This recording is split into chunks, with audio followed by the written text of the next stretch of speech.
Okay, let's unpack this. Huh. Today, we are exploring a deeply grounded, highly philosophical espionage thriller. We're looking at the notes and pitches for taking a character with an unbelievable, frankly terrifying set of physical skills.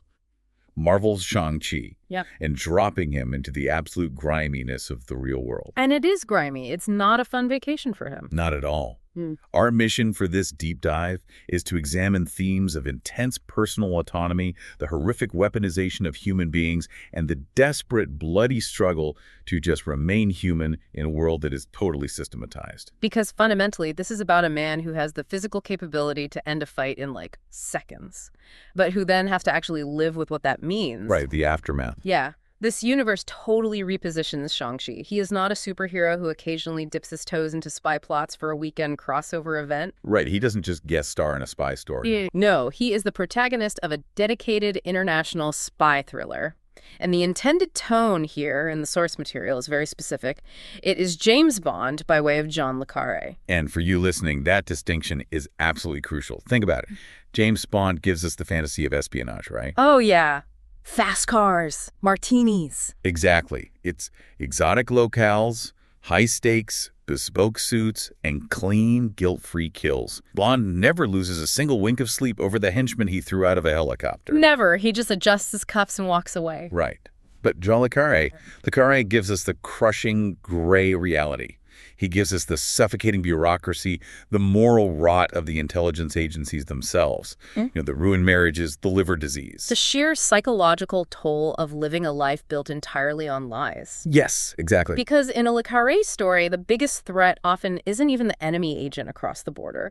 It's the ambitious middle manager at your own agency who is willing to burn your cover just to secure a budget increase. Yeah, the internal rot. Exactly. And that is the world this version of Shang-Chi inhabits. This story is grounded in martial arts philosophy rather than gadgets or spectacle. So no exploding pen. No exploding pens, no invisible cars. There's just a human being in a room making a very difficult choice. And the central engine of this entire narrative, like the thing that drives every single interaction here, is that Shang-Chi was raised his entire life to be an instrument, a literal tool. Yes. Forged, not raised. Right. And he discovers a horrifying truth about his father, which we will dig into shortly. And now he is out in the cold. He is trying to build a self from scratch. Which is incredibly hard when you've never been allowed to have one. Exactly. But he is trying to do this while navigating a profession international espionage that constantly, relentlessly demands he become an instrument again. The psychological weight of that premise is just staggering. Imagine having no childhood at all, no identity other than, being the perfect weapon. It's heartbreaking. You were not raised, you were calibrated. So when he finally breaks free of his father, every single mission he might take from MI6 or the CIA or any private intelligence firm, it isn't just an adventure of the week. No, the stakes are way more internal. Right. Every mission is a quiet argument about whether he is a person or a tool. Every time a handler hands him a dossier and gives him an objective, they are essentially asking him to surrender his newly won humanity. To just go back to being an object that they can point and fire. Exactly. There is a tagline associated with this concept in the notes that just hits so hard. It says, "The deadliest man alive, trying very hard not to be." It's a great line. It perfectly encapsulates the tension. It really does. But let me push back on this for a second, because I hear what you're saying about the psychological weight. But practically speaking, this guy is a lethal weapon. The most dangerous unarmed man alive. Yeah, right. So if these intelligence agencies are as corrupt and destructive as you say, and his father's organization is wreaking absolute havoc all over the globe, why wouldn't he just use those unparalleled skills to wipe out the corrupt handlers? The direct approach. Yeah. Why this intense, almost paralyzing focus on restraint? I mean, honestly, isn't this restraint just a convenient excuse to keep the bad guys alive so we can have sequels? It sounds like it, sure. Right, because if you have the power to stop evil, don't you have a moral obligation to use it? To just end them? It is a totally valid question, but it stems from that exact superhero reflex we talked about earlier. In this Le Carré-inspired world, wiping out the bad guys isn't just physically difficult, it is structurally impossible. Structurally impossible. How so? Well, the bad guys aren't wearing matching henchman uniforms, you know? They are the people hiring you. They are the institutions supposedly keeping the peace funded by taxpayers. Oh, I see. So if he just unleashes his skills and starts snapping the necks of corrupt MI6 directors, he isn't solving the systemic problem. He is just becoming the very murderer he was trained to be, just aiming himself at a different target. Oh, wow. Okay, I see. So if he unleashes violence without restraint, even against genuinely corrupt people, he loses that internal argument we were just talking about. Exactly. He proves his father right. Yeah, he proves he is just a tool, reacting to stimuli with lethal force. Precisely. By choosing who to kill, he might think he is exerting autonomy, but he's really still just operating within the parameters of a weapon. A gun doesn't become human just because it decides which target to shoot. The truest form of autonomy for him is the refusal to fire. It's like a master chess piece, say, the queen. Okay. Yeah. The most powerful, devastating piece on the board, right? Capable of moving anywhere, taking out anyone. And suddenly, this queen gains sentience. Wakes up on the board. Wakes up, looks around, sees the board, sees the players actually moving her. And she doesn't decide to just wipe out the opposing king. She simply decides to walk off the board. Because she is tired of being played. Yes, she doesn't want to conquer the other side. She just wants to stop participating in the game entirely. That is a perfect analogy. And how does a character maintain their humanity when their only truly marketable skill, the only thing they have like a PhD in, is violence? Right. That's all he knows. This forces the narrative to pivot entirely. It focuses the lens not on his immense power, but on his profound restraint. So it's not an action movie showcase? No, the story isn't, watch how cool it is when he deets up 10 guys. The story becomes, watch the excruciating physical and emotional cost he pays to avoid killing those 10 guys. Right, because walking off the chessboard isn't just a quiet, peaceful retirement in the country. Definitely not. You cannot walk off the board without severely angering the person who is moving the pieces. And that brings us to the terrifying organization Shang-Chi is running from and the origin of his trauma. Yeah, this universe establishes an incredibly dark origin. Shang-Chi was raised in a secluded, hidden compound. He wasn't just trained, his body was forged. Like steel. Exactly. He was designed from childhood to be the perfect, deniable assassin. And the architect of this brutal conditioning was his own father, Zhang Zhu. But his father isn't just some stereotypical mustache-twirling martial arts villain sitting in a temple giving cryptic speeches, right? No, not at all. Huh. In this world, Zhang Zhu secretly runs a massive, sophisticated criminal intelligence network. And this network is terrifyingly corporate, from what the notes say. It is basically a Fortune 500 company of the underworld. Oh, 100%. It covertly embeds agents within global governments, multinational corporations, national security services, you name it. What's fascinating here is the sheer scale and the sheer neutrality of the evil.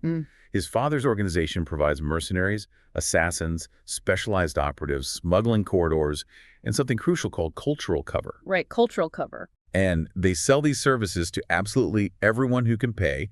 MI6, the Chinese Ministry of State Security, the CIA, global drug cartels, they all rent this family's services. Let's actually break that down because I want to make sure the mechanics of this are super clear for the listener.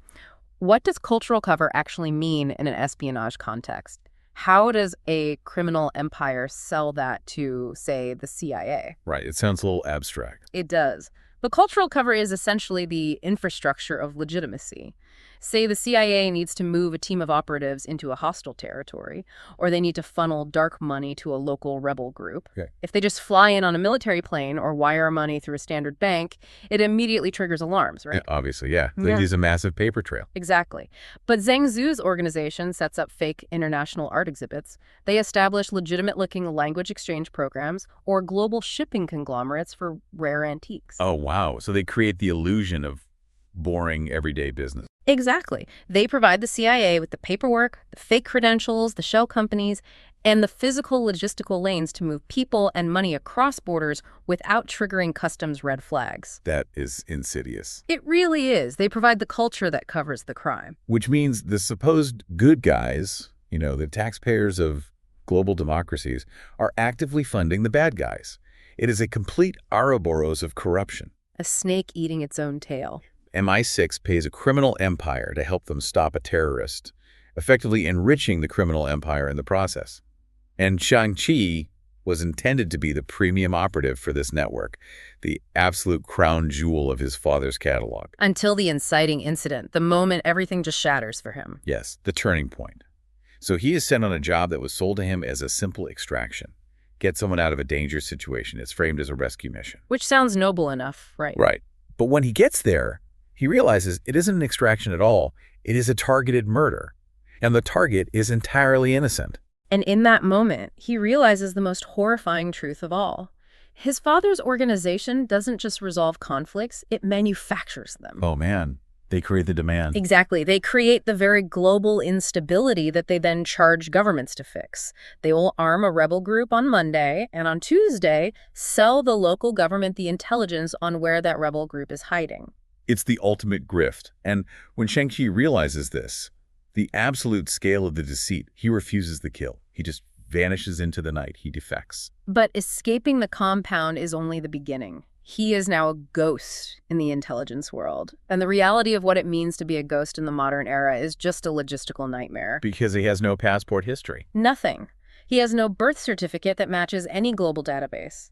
To the agencies, he's like an urban legend, a ghost story operatives tell each other at hotel bars. Think about the sheer exhausting paranoia of his daily life for a second.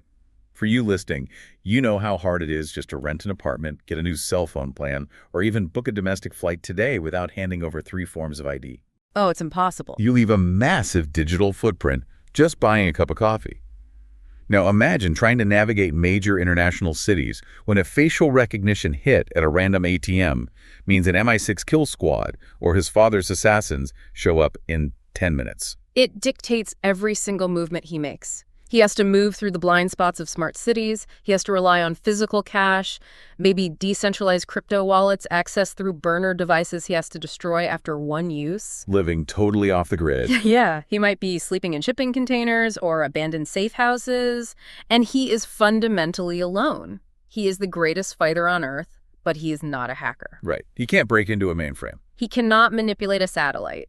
He is not a smooth-talking politician who can negotiate diplomatic immunity. He is not a logistical fixer who can forge a biometric passport. Which means he cannot survive alone indefinitely. He needs allies. He needs someone to forge that passport, someone to access a secure server, someone to provide a safe house. But there's a catch. A huge catch. Every single time he reaches out for help, every alliance he makes is a massive existential risk. Because everyone in this world, even the people helping him, ultimately wants to recruit him. They all want to slap a collar on the ghost and use him for their own agendas. Exactly. And his goal now isn't just to hide in a cabin in the woods. He wants to actively dismantle his father's organization cell by cell. But remember, who uses that organization? Right. He isn't just pulling a loose thread on a sweater. He is pulling a Jenga block from the bottom of global intelligence. A really load-bearing block. Exactly. If he takes out a cartel smuggling route in South America, he might accidentally be destroying a CIA Black Ops supply line that was using that exact same route to fund local resistance fighters. Wow. Unintended consequences. Massive ones. By fighting his father, he is actively antagonizing the very intelligence agencies that are supposedly upholding global order. They will hunt him just as fiercely as his father will. It is a geopolitical nightmare. He is an undocumented, rogue operative destroying infrastructure that state powers rely on. So if Shang-Chi is a ghost navigating this elite, heavily armed, entirely corrupt world of intelligence, how does he survive without simply becoming the ruthless killer he was engineered to be? Well, this brings us to a deeply fascinating element of this universe, his unique approach to combat and the concept of the tactical vow. Yes, the combat. In this world, combat is deeply tactical and highly consequential. Fights are not 10-minute brawls where characters punch each other through brick walls, wipe a little blood off their lip, and walk away dusting off their shoulders. No wire-foo spectacles here. Fights are short, they are vicious, and they are treated like calligraphy rather than brawls. That concept of calligraphy is vital. It implies absolute precision, profound intention, and a stroke that cannot be undone once the ink hits the paper. Once you strike, that's it. Right. When Shang-Chi finally moves, the story treats it as a failure of every other option. Violence is a tragedy in this story, not a triumph. And the martial arts themselves are treated as a form of forensic intelligence gathering. I find this absolutely brilliant. So explain this forensic martial arts concept to me. How does a fighting style actually become a piece of intelligence data?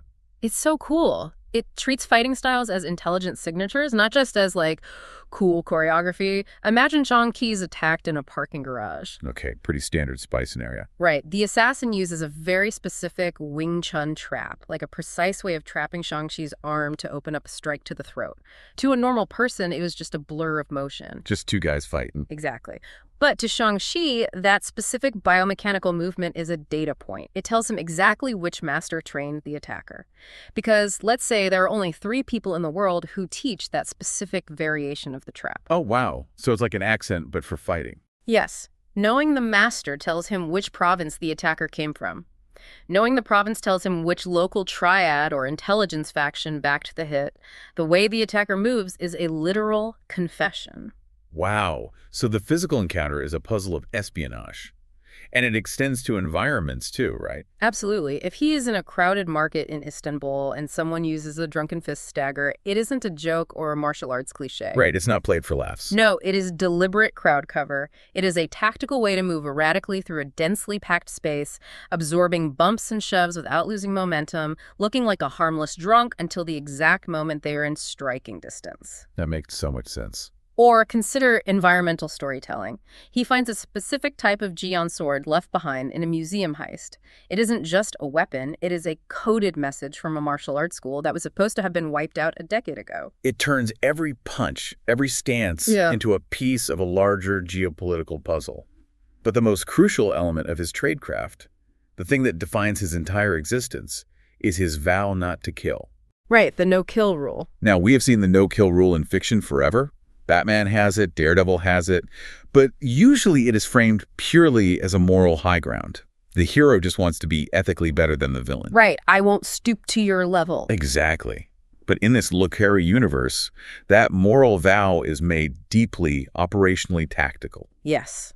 Operationally, a body is a massive liability. It is a data point for the enemy. I mean, if you snap a guard's neck and leave a corpse in an alleyway, what happens? Well, the local police get involved. A crime scene is established. Exactly. An autopsy is performed. DNA might be found under the guard's fingernails. Security footage is pulled. The death makes the local news. It creates a massive wave of attention. A file is opened.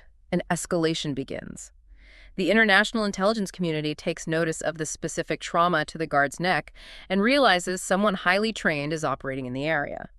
The quietest agent in the world, the truest ghost, is the one who leaves everyone breathing. So if he just dislocates a guy's shoulder, applies a blood choke, and knocks him out, when that henchman wakes up, he has a huge problem. Oh, a massive problem. Because he is off the books. He is operating illegally. He cannot go to the police and say, hey, a ghost beat me up. He'd be arrested. Right. He has to go back and explain to his boss why he failed.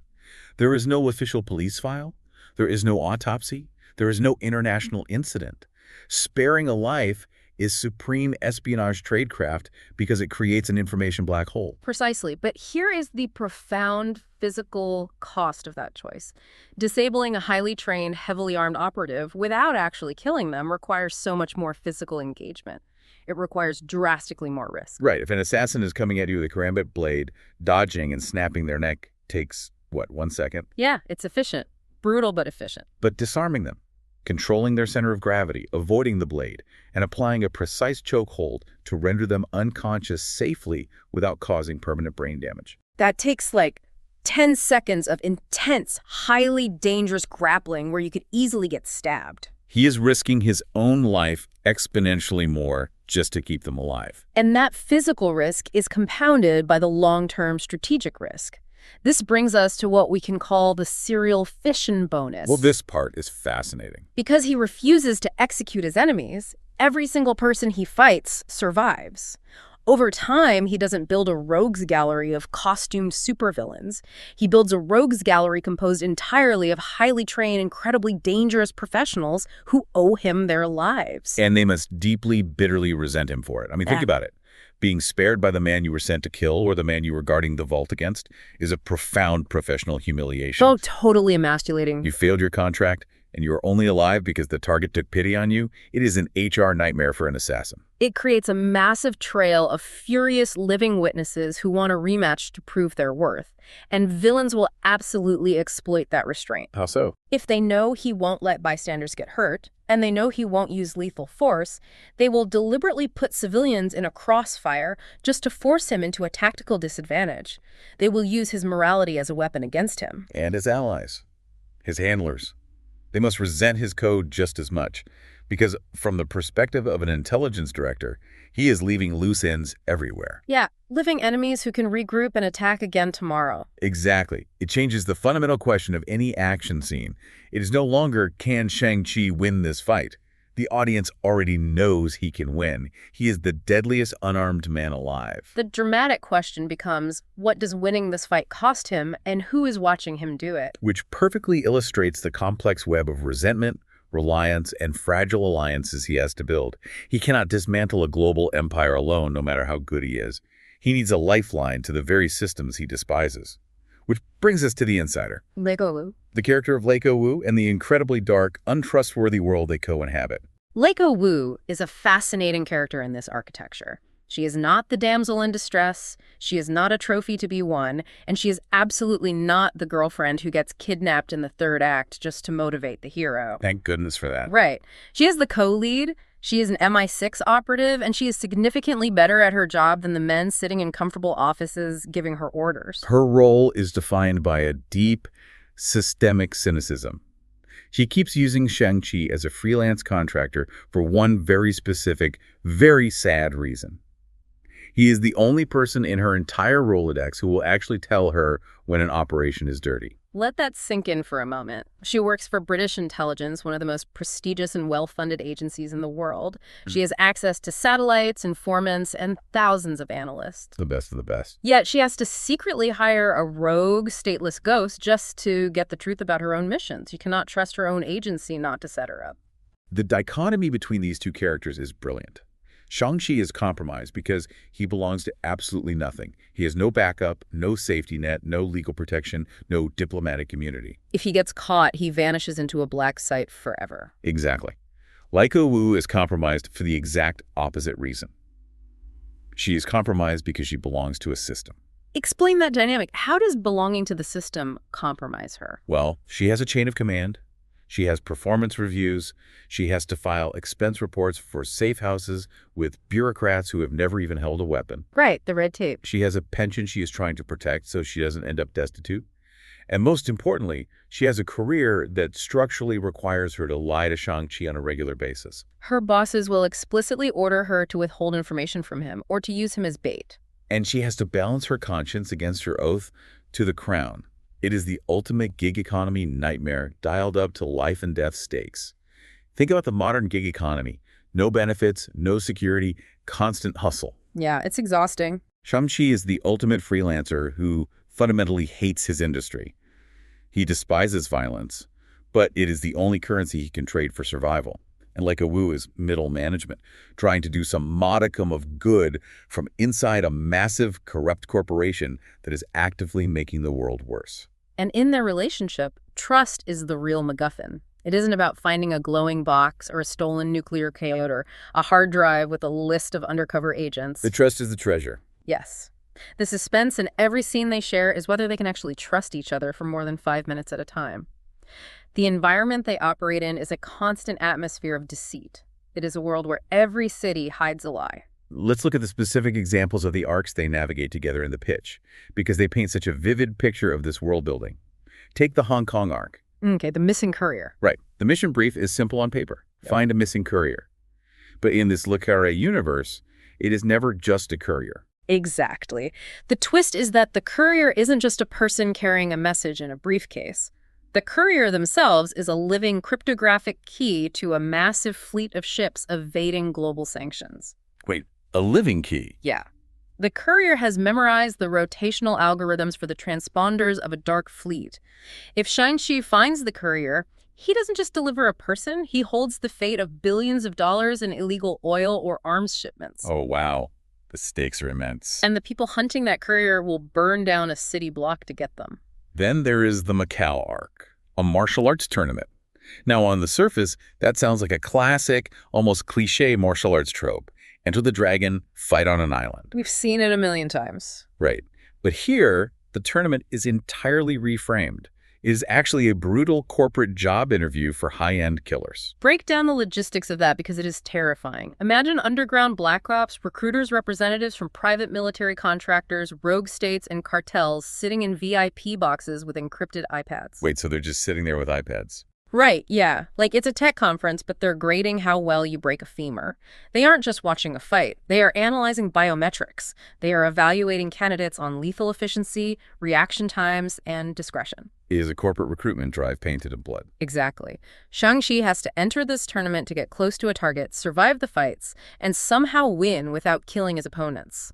Which completely ruins his interview metrics, by the way, but keeps his soul intact. And the Vancouver arc.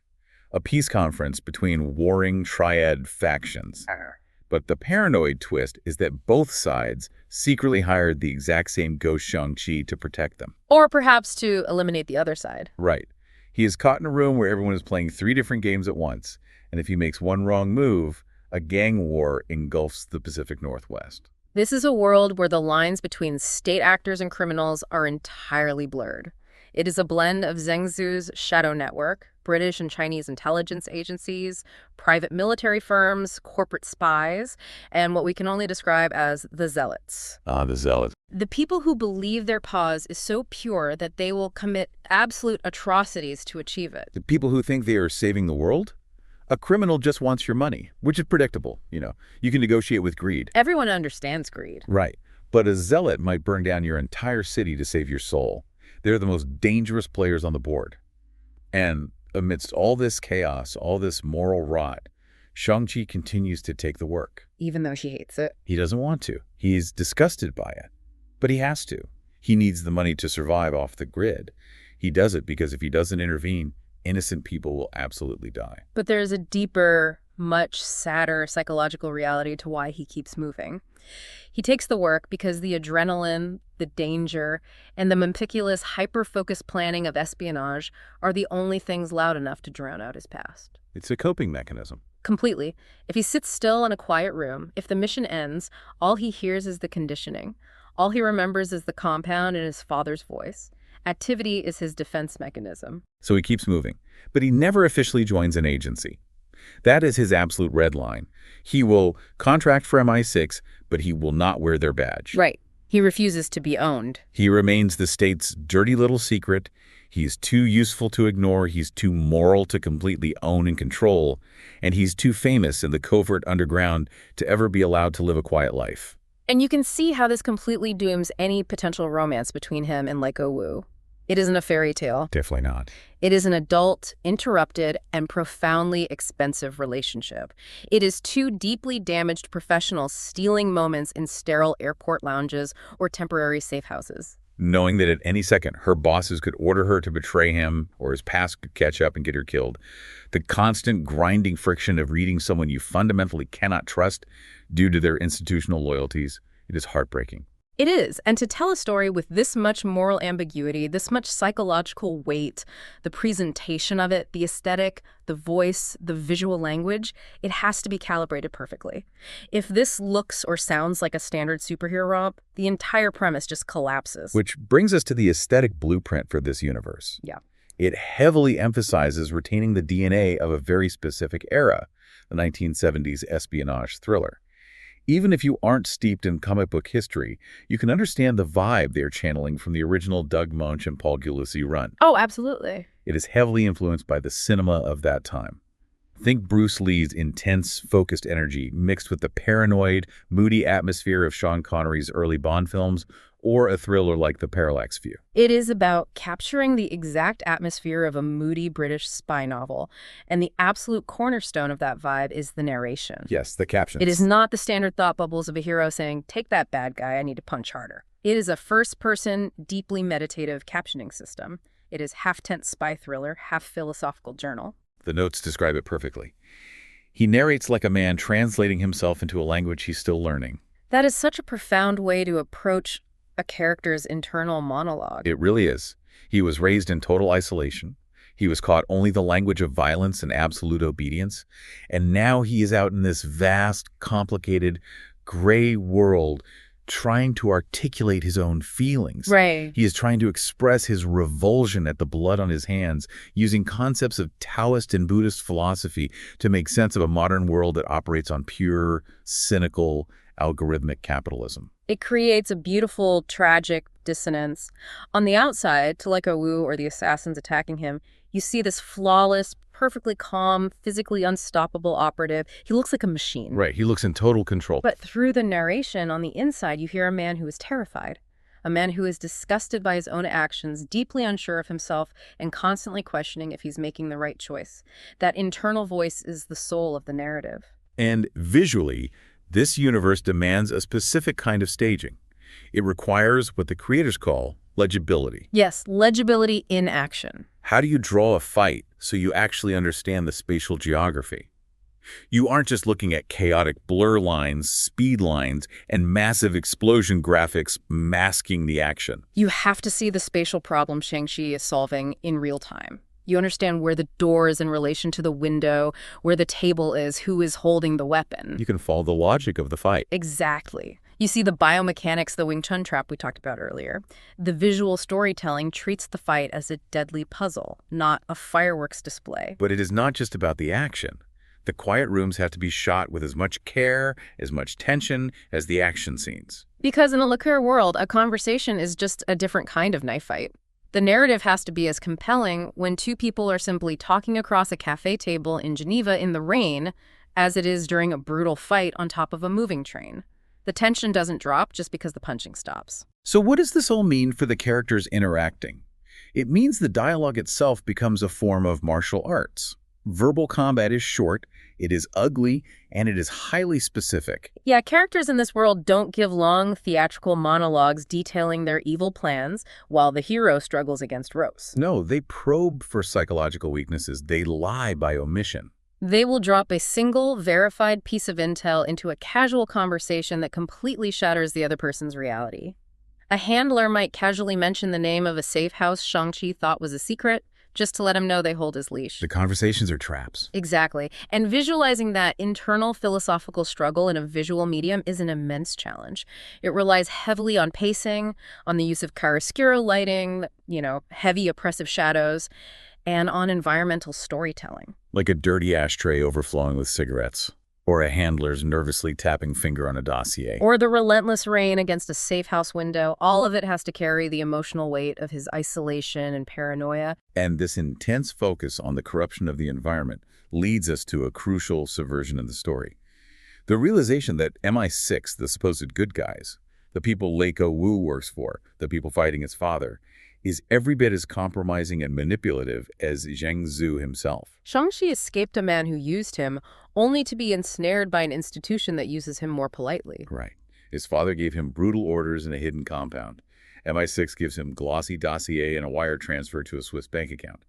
But the end result is exactly the same. He is an instrument of someone else's will, aimed at someone else's enemies. And this profound realization, this trap he is caught in, brings us to the ultimate thesis of this entire architecture, the thematic spine of this story. The core concept here is emphatically not Shang-Chi's superhero. The original iterations of this character in the 1970s asked a specific, compelling question. Can a weapon become a man? Can a tool forged in darkness gain a soul? Which is a great question. But this modern espionage iteration assumes the answer to that is yes, and asks the next much more difficult question. Right. Let's say the weapon does become a man, he escapes. He gets his freedom, he has a soul. But what does someone engineered for absolute obedience do with that freedom in a modern world that doesn't run on individual wills, but on massive, uncaring, self-perpetuating systems? If we connect this to the bigger picture, this is the grand tragedy of the premise. You can punch a villain. You can knock out a henchman. You can even dismantle a criminal compound. But you cannot punch a system. You really care. You cannot roundhouse kick the military-industrial complex. You cannot put a joint lock on global financial corruption or algorithmic surveillance. Systems are immune to martial arts. Shang-Chi was built, physically and mentally, to be the instrument of one single person's will, his father. In the compound, he knew exactly who the enemy was. It was a localized, identifiable source of trauma. It was simple, in a twisted way. But the modern intelligence world isn't run by supervillains sitting in volcano lairs stroking white cats. It is a faceless, sprawling bureaucracy of treachery. It is budget committees deciding a warlord is useful this quarter. It is plausible deniability. It is offshore shell companies and automated drone strikes. And in that bureaucratic world, every single faction on Earth is politely smiling, holding open a door, and offering to aim the perfect weapon. They all say they are the good guys. They all assure him that this one assassination, this one theft of a hard drive, will finally bring peace to a region. But it never does. No, it just shifts the balance of power to a different set of bureaucrats. It is the ultimate crushing irony. He sets out on this grand quest to dismantle his father's empire cell by cell. But here is the devastating reality of geopolitics. An empire doesn't die with the man. When Xingwu eventually falls, or if Shang-Chi manages to destroy his core leadership, his massive infrastructure doesn't just vanish into thin air. The smuggling routes, the embedded agents in foreign governments, the massive servers full of blackmail files, it gets inherited. Right, it doesn't disappear, it gets repurposed. It gets broken up into pieces, auctioned off in the shadows, and bought by people who are potentially even worse than his father. It gets bought by legitimate governments and multinational corporations. The CIA might take over the South American smuggling routes to move weapons. A tech conglomerate might buy the blackmail servers to influence global elections. The tragedy is the sheer futility of his quest. He can dismantle a cell, but two more will sprout up, funded by the taxpayers of London or Washington. He can never truly be free of the name he was given or the deadly skills he possesses. He will never just be a normal guy working a normal job. The system won't allow it. But the nobility, like the true heroism of this version of the character, is that he never stops trying. His constant, exhausted, bloody refusal to yield his autonomy is the victory. That's his real triumph. Every single time he chooses to disable an assassin rather than kill them, every time he refuses to sign a contract with an agency, he is winning the internal argument. He is declaring that he is a person, not a tool, even if the world refuses to acknowledge it. We have covered an immense amount of ground today. For you listening, think about the journey we just took. We started with the concept of a superhero and completely deconstructed him. We stripped away the cape, the binary morality, and the cosmic stakes, and we dropped him as a ghost into an unglamorous, hyper-realistic world of espionage, tradecraft, moral rot, and inescapable systems of control. We explored how martial arts can be entirely reimagined as forensic intelligence gathering, where every movement is a data point. We examined how a deeply held moral refusal to kill becomes both a brilliant tactical advantage, an information black hole, and a haunting, dangerous liability that creates a lifetime of humiliated living enemies. We looked at the tragic dynamic of the gig economy of espionage, a man who belongs to nothing and a woman deeply compromised by the very system she serves. It is a remarkable, heavy vision for a story. But before we go, looking at the geopolitical realities this universe suggests, there is one final provocative thought I want to leave you with. It is the inevitable, terrifying conclusion of this narrative trajectory. Oh, I like where this is going. What is the ultimate trap? Consider this. If Shang-Chi is actually successful, if he spends years meticulously dismantling his father's criminal intelligence empire cell by cell, taking out the worst of the inheritors, destroying the smuggling lanes, and exposing the corrupt handlers in MI6 and the CIA, does he inadvertently create a massive, terrifying global intelligence power vacuum? Oh, wow. By trying to erase his father's horrific legacy, is he accidentally paving the way for something far more chaotic? And the ultimate irony. As global security collapses because the bad system was removed, will the legitimate governments of the world beg him to build a new network? Will his relentless quest for absolute freedom force him to eventually step into the exact same chair his father sat in just to maintain order and stop the world from burning? That is heavy. That is the exact kind of moral trap that makes the espionage genre so incredibly compelling. You try to cure the disease, you fight the infection with everything you have, and in the end, the only way to save the patient is to become the virus yourself. Thank you so much for joining us on this deep dive. Keep questioning the narratives, keep looking beneath the surface of the stories you love, and we will see you next time.